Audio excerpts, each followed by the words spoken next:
नमस्कार दोस्तों, मैं आवेश पांडे आज आपका एक बार फिर से स्वागत करता हूँ। तो हम विजन आईएएस के डेली करंट अफेयर को देख रहे थे पिछले 3 दिनों से। आज ये तीसरा लेक्चर है, 2 दिन से देख रहे थे, आज तीसरा लेक्चर है, ठीक है? सबसे पहले अगर आपने इस चैनल को सब्सक्राइब नहीं किया तो प्लीज़ इसे सब्सक्राइब कर लें और अपने दोस्तों को, अपने जो आपके फेलो स्टूडेंट्स हैं, जो आपके साथ पढ़ाई कर रहे हैं, यूपीएससी की, पीसीएस की, तो इसको ज़रूर आप फिर किसी भी एग्ज़ाम की तैयारी कर रहे हैं तो ये कॉमन एक जनरल करंट अफेयर है। जो कि कॉन्सेप्ट के साथ है, इसको आप को समझेंगे और चाहे हिंदी मीडियम से चाहे इंग्लिश मीडियम से, क्योंकि देखिए बाइलिंगुअल भाषा में हम इसको आपके साथ डिस्कस कर रहे हैं, ठीक है? तो प्लीज़ इसको शेयर कीजिए। तो चलिए आइए आज देखते हैं कि आज के विजन आईएएस के न्यूज़ टुडे में क्या दिया है। तो आज 15 मार्च है, ठीक है?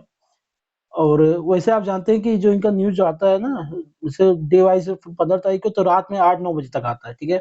इसके बाद वीडियो बनाते हुए, सब कुछ करते हुए तो रात में थोड़ा अपलोड थोड़ा देर में होता है। तो इसको ये मत सोचिएगा कि 15 मार्च का है तो 16 मार्च को देखेंगे। हम डेली इसको डिस्कस करेंगे साथ में, ठीक है? तो आइए आज देखते हैं कि आज के एडिशन में क्या दिया हुआ है। सबसे पहले देखते हैं, NITI Aayog launches vocal for local initiative fostering grass roots entrepreneurship and self reliance, ठीक है? नीति आयोग एक क्या कहते हैं, वो वोकल फॉर लोकल का इनिशिएटिव है, ठीक है? अपने जो लोकल चीजें हैं, जो आपके आसपास चीजें हैं, उनके लिए आप वोकल बनिए, उनके बारे में बात कीजिए, उनको आप खरीदिए, उनको प्रोत्साहन दीजिए, ठीक है? आपके जो आसपास लोकल चीजें बिक रही हैं, मेन उनके लिए, उस चीज के लिए जब आप उनको खरीदेंगे तो उनको 2 पैसा ज्यादा जाएगा उनके पास। तो 1-2 लड़के को और काम पे रखेंगे, जो दुकानदार हैं, फिर जो भी कुटीर उद्योग है जिसको कहा जाता है, कॉटेज इंडस्ट्री कहा जाता है, ठीक है?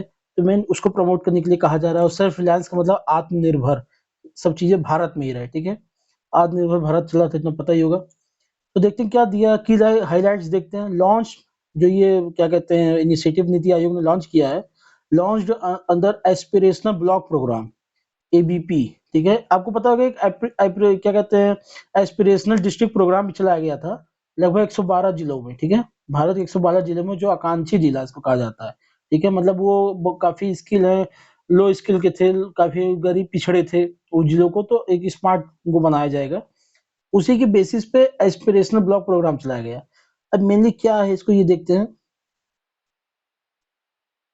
एम क्या है, encouraging spirit of self reliance, ठीक है? आत्मनिर्भर भारत, आत्मनिर्भर का जो सेंस है, स्पिरिट, उसको मजबूत करने के लिए among the people of aspirational block, propelling propelling them towards the sustainable growth and prosperity, ठीक है? सतत विकास के लिए और क्या कहते हैं, बढ़िया प्रॉस्पेरिटी उनकी अच्छी, ताकि से फले फूले बढ़िया से, उनका सब कुछ काम हो सके एस्पिरेशनल ब्लॉक में। तो इसके लिए इनिशिएटिव लाया गया। It will bolster local economics and economies and drive inclusive growth, ठीक है? तो इंक्लूसिव ग्रोथ में मदद मिलेगा। इंक्लूसिव ग्रोथ का मतलब ये होता है कि हर प्रकार से उनका सभी डायमेंशंस में, चाहे उनका एजुकेशन हो, हेल्थ हो, हर चीज में ग्रोथ अच्छा हो, सिर्फ इकोनॉमी को लेकर नहीं, ठीक है?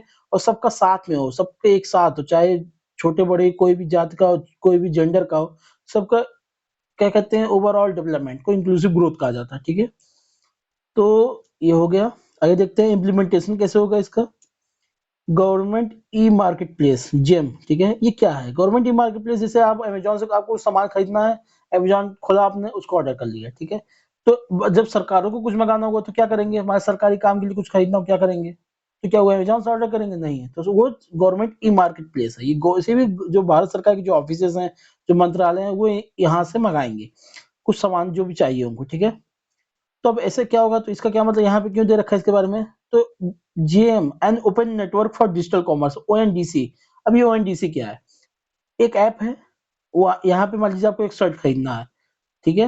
वो शर्ट जो है, यहाँ अमेजोन वाला दिखाएगा, यहाँ पे अमेजोन का ब्लॉक रहेगा, लेकिन अमेजोन पे 600 रुपया का है। वही सेम शर्ट फ्लिपकार्ट पे यहाँ दिखा देगा 500 का है। वही सेम शर्ट मंत्रा पे दिखा देगा कि 500-600 का, 400 का। मतलब सभी ऐप को आप एक साथ यहाँ पे कंपेयर कर सकेंगे। तो इसको कहते हैं open network for digital commerce, ठीक है? तो आप जो लोकल फॉर वोकल बनने की बात है, आप उसको कैसे प्रमोट करेंगे? आप उसको गवर्नमेंट ई मार्केट प्लेस पे लेते आइए, आप ओएनडीसी पे लेते आइए। Platforms will provide support to entrepreneurs, ठीक है?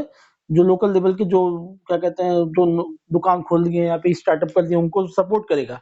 For e commerce onboarding, e commerce मतलब आप इसको ऑनलाइन भी बेच सकें वो, establishing linkage enhancing financial and digital literacy, ठीक है, उनका वित्तीय और जो डिजिटल साक्षरता है इंटरनेट को लेकर, इन सब चीजों को इसे बढ़ेगा, ठीक है। अब इसके आकांक्षा विंडो, ये देखिए आकांक्षा विंडो। आकांक्षा क्या है? आकांक्षा विंडो क्या है? ये जीएम पोर्टल पे, जो GM government e market place है, इसमें एक विंडो, एक पोर्टल है आकांक्षा नाम से। इसमें क्या होगा? Created for showcasing indigenous local products for 500 aspirational block programme. तो गवर्नमेंट ई मार्केट प्लेस में अगर आप आकांक्षा पोर्टल पे जाएंगे तो उस पे सिर्फ जो ये एस्पिरेशनल ब्लॉक प्रोग्राम, जो क्या कहते हैं ब्लॉक्स हैं, तालुका ब्लॉक्स हैं, इसके द्वारा जो लोकल चीजें बनी हुई हैं, इंडिजिनियस और स्वदेशी चीजें जो वहाँ पे स्थानीय चीजें बनी हुई है, वो चीजें आपको इस आकांक्षा पोर्टल से आपको मिल जाएगा, गवर्नमेंट ई मार्केट प्लेस से आपको नहीं, ये सरकार को मिल जाएगा, ठीक है। अब aspirational district aspirational block programme के बारे में देख लेते हैं। ये 2023 में नीति आयोग के द्वारा ये लॉन्च हुआ। एबीपी, इसको एस्पिरेशनल ब्लॉक प्रोग्राम को हम शॉर्ट में एबीपी कहेंगे। ABP is built on the success of aspirational district programme, जो मैंने अभी आपसे बात किया। एडीपी फोकस क्या है? Improving governance to enhance the quality for life citizens in the most difficult relatively underdeveloped block of India. समझ गए? वही जो मैं बताया था, जो अंडर डेवलप्ड ब्लॉक है, जो काफी दिक्कतें वहां पे, ठीक से खाना पानी नहीं मिल रहा, बिजली नहीं मिल रही है, एजुकेशन की कमी है, सड़क सुविधा नहीं अच्छा है, तो उसको एक वहाँ के लोगों की क्वालिटी ऑफ लाइफ, जो जीवन की गुणवत्ता है, उसको सुधार लाने के लिए ये प्रोग्राम लाया गया। ये ब्लॉक लेवल पे, जैसे पहले डिस्ट्रिक्ट था, डिस्ट्रिक्ट लेवल पे यूनिट थी, और ये ब्लॉक लेवल पे देखा जाएगा। तो 500 ब्लॉक को कवर किया जा रहा है भारत के 27 राज्यों से लेते हुए 4 यूटीज के साथ। आप क्वेश्चन ये दे सकता है कि 500 ब्लॉक्स ये अक्रॉस 28 स्टेट्स एंड 8 यूटीज लिया गया, तो नहीं, 27 स्टेट्स एंड 4 यूटीज है, ठीक है। नेक्स्ट देखते हैं, प्रोग्रेस मॉनिटरिंग क्या है? अक्रॉस 40 सोशियो इकोनॉमिक इंडिकेटर्स हैं इसके, 5 थीम्स में है। हेल्थ एंड न्यूट्रिशन पहला, एजुकेशन दूसरा, एग्रीकल्चर तीसरा, बेसिक इंफ्रास्ट्रक्चर मूलभूत ढांचा चौथा, सोशल डेवलपमेंट सामाजिक विकास क्या है? पांचवा, ठीक है। तो स्वास्थ्य, शिक्षा, कृषि, मूलभूत ढांचा और सामाजिक विकास, ठीक है, ये 5 थीम्स में ये देखा जाएगा। मतलब वहाँ के हेल्थ, वहाँ का उन लोगों का हेल्थ अच्छा होना चाहिए, वहाँ की शिक्षा अच्छी होनी चाहिए, वहाँ पे कृषि में कोई दिक्कत नहीं आनी चाहिए, मूलभूत ढांचा जैसे रोड, बिजली, ये सब चीजें, सोशल डेवलपमेंट, उनका संपूर्ण विकास, एजुकेशनल सोशल एडवांसमेंट उनका होना चाहिए, ठीक है। इस 5 थीम्स में ये जो है एस्पिरेशनल ब्लॉक प्रोग्राम चला गया है।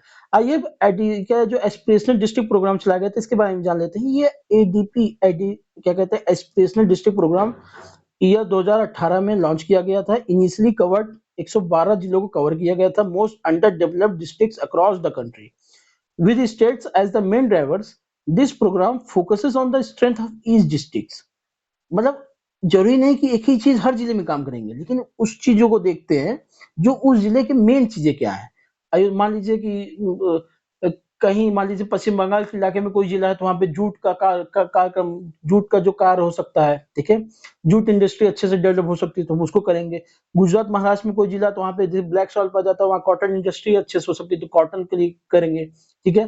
तो फला फला जहाँ पे जिस जिले में जिस चीज का स्टैंड, लो हैंगिंग फ्रूट जैसे लिखा हुआ है ना, तो आइडेंटिफाई करेंगे low hanging fruit for immediate improvement and measuring progress by ranking district every month. हर महीना उनको हम वो भी दे रैंक देंगे, कौन सा जिला बढ़िया काम कर रहा है।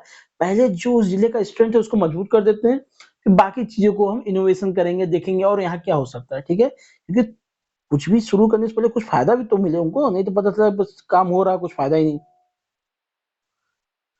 प्रोग्राम स्ट्रेटेजी क्या था? कन्वर्जेंस के साथ करेंगे, सेंट्रल स्टेट की स्कीम्स को एक साथ मिलकर काम करेंगे, कोलैबोरेशन रहेगा किसके, NITI Aayog, central ministry, state department, district block administration, सब मिलकर काम करेंगे कोलैबोरेशन के साथ। इनके बीच में एक हेल्दी कंपटीशन होगा among blocks driven by the spirit of mass movement, ठीक है। एक ब्लॉक दूसरे ब्लॉक से एक हेल्दी कंपटीशन करेगा कि कौन कैसे सबसे आगे निकल रहा है। नेक्स्ट देखते हैं पॉइंट है, high level committee. High level committee led by former President Ramnath Kovind, submit its report on One Nation One Election। तो रामनाथ कोविंद पैनल, जो कोविंद पैनल नाम से फेमस है, ये कोविंद कमेटी कह दीजिए, कमीशन या पैनल कह दीजिए, तो आप पुराने जो अपने फॉर्मर राष्ट्रपति थे भी आपको पता होगा, ये जो अभी समय द्रौपदी मुर्मू जी हैं, श्रीमती द्रौपदी मुर्मू जी हैं, इनके पहले रामनाथ कोविंद जी भारत के राष्ट्रपति थे, ठीक है। इनके चेयरमैनशिप पे एक कमेटी डिसाइड की बनाया गया, पिछले साल अगस्त में बनाया गया था, जो कि ये बताई गई हो कि वन नेशन वन इलेक्शन कैसे हो सकता है भारत में, ठीक है। तो कमेटी वाज गिवन मैंडेट, उसको काम दिया गया था, क्या काम दिया गया था, to explore the mechanism for one nation one election और साइमल्टेनियस इलेक्शन इसको कहा जाता है। मतलब क्या कि लोकसभा और विधानसभा जो कि राज्य हैं कि चुनाव है उनको एक साथ कैसे कराए जाएंगे, और साथ ही साथ जो म्यूनिसिपैलिटीज है और जो पंचायत है, मतलब first tier government, second tier government, third tier government, तीनों टीयर गवर्नमेंट को एक साथ इलेक्शन होना है। इस पे रामनाथ कोविंद जी का पैनल घोषित बनाया गया था। अब इन्होंने क्या कहा ये देखते हैं। देखिए, इन्होंने टू स्टेप अप्रोच को बताया। पहला स्टेप क्या है कि लोकसभा और स्टेट लेजिस्लेटिव क्या स्टेट लेजिस्लेटिव असेंबली का चुनाव, and then synchronise municipalities and panchayat election with Lok Sabha and state legislative assembly, ठीक है। इनका कहने मतलब पहले एक बार लोकसभा और स्टेट लेजिस्लेटिव असेंबली को एक साथ चुनाव कराइए, उसके बाद इन्हीं की चुनाव के साथ म्यूनिसिपैलिटीज और पंचायत के चुनाव को भी हम जोड़ देंगे। अब इसके लिए क्या करना होगा, अमेंडमेंट करना होगा, आर्टिकल 324 ए को जोड़ना होगा फॉर एनेबलिंग द सेम, ठीक है। और इस बता रहा है इसमें राज्यों की सहमति की जरूरत नहीं है। हाँ, तो 224 में 324 में जैसे आपको पता ना है कि एक इलेक्शन कमीशन ऑफ इंडिया की बात कहा गया है। वो क्या करेगा, जो इलेक्शन होता है भारत में उसको सुपरवाइज करेगा, कंट्रोल करेगा, ठीक है, और रेगुलेट करेगा इलेक्शन को। अब आर्टिकल 324 देखिएगा बियर एक्ट में, कहीं से देखिएगा उसमें क्या लिखा हुआ, उसी को अमेंड करने के लिए कह रहा है। और साथ में साथ ये भी कह रहा है तो municipalities and panchayat election are to be held within the 100 days of the holding election of Lok Sabha and state legislative assembly. जब लोकसभा विधानसभा का चुनाव का लोकसभा एंड विधानसभा का जब चुनाव हो जाएगा उसके 100 दिन के भीतर भीतर ही आप क्या कहते हैं म्यूनिसिपैलिटीज और पंचायत का चुनाव कराएंगे। ये इनका रिकमेंडेशन है, ठीक है। अब सेकंड क्या दे रखा, अब डीलिंग मेन प्रॉब्लम क्या थी, मान लीजिए बीच में लोकसभा को भंग करना पड़ गया या किसी राज्य की जो कोई विधानसभा है वो बीच में टूट गई, तब क्या होगा, ठीक है। और इसको देख के क्या कहते हैं, इन केस ऑफ लोकसभा, अब मान लीजिए लोकसभा में हंग असेंबली या फिर नॉन कॉन्फिडेंस मोशन से सरकार गिर चुकी है या फिर डिफेक्शन हो गया है, कुल मिला के वो एंटी डिफेक्शन लॉ लागू हो गया। कुछ सांसद जो है मान लीजिए नरेंद्र मोदी जी के 280 साल 303 सांसद थे, मान लीजिए 23 में डिफेक्शन हो गया, तब 40 में डिफेक्शन हो गया तो अल्पमत में आ जाएंगे। अब क्या करेंगे, अगर ये वन नेशन वन इलेक्शन लागू हो चुका है तो तब क्या होगा, in case of Lok Sabha fresh election to be held whose tenure will be only for the unexpired term of the immediately preceding full term of the लोक सभा। इसका मतलब ये कह रहा है सर, मान लीजिए इस समय वन नेशन वन इलेक्शन लागू हुए, अभी लागू तो नहीं है, मान लीजिए लागू है तो 2024 में इलेक्शन होगा और 2029 तक इलेक्शन होना, इसका 5 साल कार्यक्रम इसका चलना है। अब मान लीजिए 2025 के बीच में सरकार गिर जाती है, सरकार अल्पमत में आ जाती है, तो कितना साल बचा है आपके पास, 4 साल बचा है। तो 2025 में ही लोकसभा का इलेक्शन तो होगा, क्योंकि जो वो इलेक्शन होगा सिर्फ 4 साल के लिए होगा। ये पहले क्या होता था, मान लीजिए 2 साल सरकार चली, सरकार गिर गई, अब फिर इलेक्शन हुआ, फिर सरकार बनी, फिर वो अपने समय फिर 5 साल के लिए रहती थी। लेकिन अब ऐसा नहीं होगा, जो बचा हुआ टर्म जो होगा, मतलब 2024 के बाद 2029 में चुनाव होना ही होना है। समझ रहे हैं, भले बीच में एक आध लोकसभा का चुनाव कराना पड़ जाए, समझ गए। तो in case of Lok Sabha fresh election to be held whose tenure will be only for the unexpired terms of the immediately preceding full term of the Lok Sabha। अब स्टेट में क्या होगा, fresh election are held for the state legislative assembly and unless sooner dissolved shall continue up to the end of the full term of Lok Sabha। जिसे राज्य के लिए भी यही कहा गया है, यहाँ पे बोला गया है कि अगर राज्य में भी चुनाव कराना पड़ जाता है बीच में, ठीक है, ऐसे ही, तो जो अगर वो क्या कहते हैं वो तो चलता रहेगा, जब भी उसका इलेक्शन होगा वो लोकसभा के कार्यकाल तक चलता रहेगा। मान लीजिए बीच में चुनाव कराना पड़ जाए या बीच में सरकार अल्पमत में आ जाती है राज्य में, वहां पे इलेक्शन कराना पड़ जाए, तो जो इलेक्शन होगा वो भी आने वाले लोकसभा का जो टर्म होगा वो रिमेनिंग टर्म्स के लिए रहेगा, ठीक है। ये लोकसभा का दे दिया, राज्यसभा का दे दिया। अब क्या कह रहे हैं, रिक्वायर्स अमेंडमेंट इन आर्टिकल 83। 83 में आर्टिकल को अमेंड करना पड़ेगा, जहां पे duration of houses of parliament जहां पे दे रखा 5 साल के लिए, यही इसको अमेंड करना पड़ेगा। एंड आर्टिकल 172 जहां पे स्टेट लेजिस्लेचर के लिए बताया गया है, ठीक है। और एक चीज और, ये सब ये कह रहा है यहाँ पे कि will not need state ratification. मान लीजिए आप स्टेट के अनुमति का इंतजार कर रहे हैं, स्टेट का दिया मानेंगे ही नहीं, तो क्या करेंगे। तो एक फेडरल इशू है, यहाँ पे फेडरल स्ट्रक्चर में चेंजेस आ रहा है, लेकिन फिर भी ये कह रहा है कि यहाँ जरूरत नहीं है स्टेट के रेटिफिकेशन के लिए। वन नेशन वन इलेक्शन क्या चीज है, एक बार फिर से देख लेते हैं। One nation one election means holding election to the house of people, मतलब Lok Sabha, all the state legislative assemblies मतलब Vidhan Sabha, and local bodies that is the municipalities and panchayat together. It will enhance the focus on governance and prevent policy paralysis, reduce financial burden on the government exchequer। ये रहा है sir, ये जो है governance में, राज्य क्या कहते हैं उसमें, जो राज शासन में बढ़िया से काम फोकस कर सकेगा। पॉलिसी पैरालिसिस मतलब जैसे आप देखते हैं कि सरकार, मान लीजिए भारत सरकार ने उत्तर प्रदेश में मान लीजिए चुनाव होना है, भारत सरकार ने कोई पॉलिसी बनाई तो आप पूरे राज्य में चला सकते हैं, लेकिन उत्तर प्रदेश में नहीं चला सकते। क्यों? क्योंकि यहाँ पे इलेक्शन होने की वजह से यहाँ पे क्या लागू है, मॉडल कोड ऑफ कंडक्ट, ठीक है, आचार संहिता लागू है। तो ये क्या कहते हैं, पॉलिसी पैरालाइज हो गया कि नहीं हो गया, पॉलिसी बनी है लेकिन अभी यहाँ कर नहीं सकते। तो ऐसे आपको पता है भारत में हर साल देश की 25% जनता कहीं ना कहीं से इलेक्शन में बिजी रहती है। ये 25% में कहां से बोल रहा हूँ, आप प्रशांत किशोर जी को जानते होंगे, ठीक है, जो इलेक्शन उन्होंने एक मीडिया में कहा था कि 25% भारत की जनता जो है कहीं ना कहीं इलेक्शन में बिजी रहती है, हर साल बिजी रहती है। तो इससे क्या होगा, पैसा बहुत खर्चा होता है। अभी बताया जा रहा है जो इस बार लोकसभा का चुनाव होना है उसमें लगभग $14 बिलियन तक का खर्चा आएगा। आप समझ सकते हैं, $14 बिलियन तक का खर्चा आएगा। State election, sorry, simultaneous election was a norm until 1967 but after that cycle was broken। ये 1967 तक साइमल्टेनियस इलेक्शन होता था। क्यों? क्योंकि आपको पता था स्टेट में कांग्रेस रहती थी, सेंट्रल में भी कांग्रेस रहती थी, दोनों मिलकर बढ़िया चुनाव करा देते थे, काम हो जाता था। इधर जब कांग्रेस अल्पमत में आई पहली बार 1967 में, उसके बाद स्टेट के इलेक्शन अलग अलग समय में होने लगे, ठीक है। अर्लियर क्या, पहले क्या था, पहले law commission has also recommended the idea of simultaneous election in its report. आगे देखते हैं क्या है। Single electoral single electoral roll and electoral identity cards पूरे भारत में रहेगा। Article 325 to be amended will requires state ratification. यहाँ पे स्टेट के रेटिफिकेशन की जरूरत है। आर्टिकल 325 को जब आप अमेंड करेंगे, क्योंकि ये single electoral roll and electoral identity card की बात करता है। आपको ये बात पता होना चाहिए, जब आप लोकसभा का चुनाव कहीं से भी लड़ सकते हैं पूरे भारत में, असम या कुछ इलाकों को छोड़ के, ठीक है, मगर जब आप क्या कहते हैं, जब आपको विधानसभा का चुनाव लड़ना होता तो आपको उसी राज्य का वोटर होना जरूरी है। यूपी का विधायक बनना तो यूपी का मेंबर होना जरूरी है। वहां पे ये नहीं कि आप गुजरात में आपका वोटर लिस्ट है लेकिन आप यहाँ चुनाव आप नहीं लड़ सकते हैं, ठीक है। ये स्टेट्स में ये डिफरेंट होता है, स्टेट के चुनाव में। तो इसी सब चलते यहाँ पे स्टेट्स का परमिशन लेना पड़ेगा, रेटिफिकेशन लेना पड़ेगा। लेकिन आपको एक बात पता होना चाहिए कि इस फेडरल इशू, जब फेडरल इंफ्रास्ट्रक्चर में जब चेंजेस आते हैं, जब स्टेट के परमिशन लेना होता तो जो रेटिफिकेशन करता है, स्टेट जब परमिशन देता है तो उसका इंतजार नहीं किया जाता है, जब तक देना हो दे। कोई इसका टाइम पीरियड नहीं है। सरकार, केंद्र सरकार अपनी चीजों को आगे बढ़ा सकती है। तो आइए अब नेक्स्ट क्वेश्चन देखते हैं, सॉरी नेक्स्ट टॉपिक देखते हैं।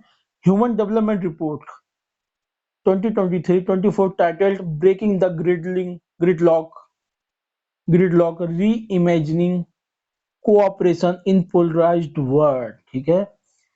अब ये क्या ह्यूमन डेवलपमेंट रिपोर्ट आया, ठीक है। ये रिपोर्ट जो है United Nation Development Programme UNDP द्वारा इसको रिलीज किया गया है। ह्यूमन डेवलपमेंट इंडेक्स की बात हो रहा है। 2023 SDI stands a new high following steps declining during the 2020 and 2021 due to COVID-19 pandemic। inequality recovery हो रही, inequality in recovery है। wealthy countries are showing signs of robust recovery, ठीक है, while the poorest are struggling। समझ रहे हैं, जिनके पास खूब पैसा है वहाँ पे इनइक्वालिटी रिकवरी कर रहे हैं, मतलब इक्वालिटी की तरफ, इनइक्वालिटी से इक्वालिटी की तरफ जा रहे हैं। बढ़िया पैसा, महिलाओं को बराबर का पैसा तनख्वाह दे देंगे, मेन के हिसाब से सब कुछ कर देंगे, तो हमें इनइक्वालिटी अच्छी जाहिर सी बात है कम होगी।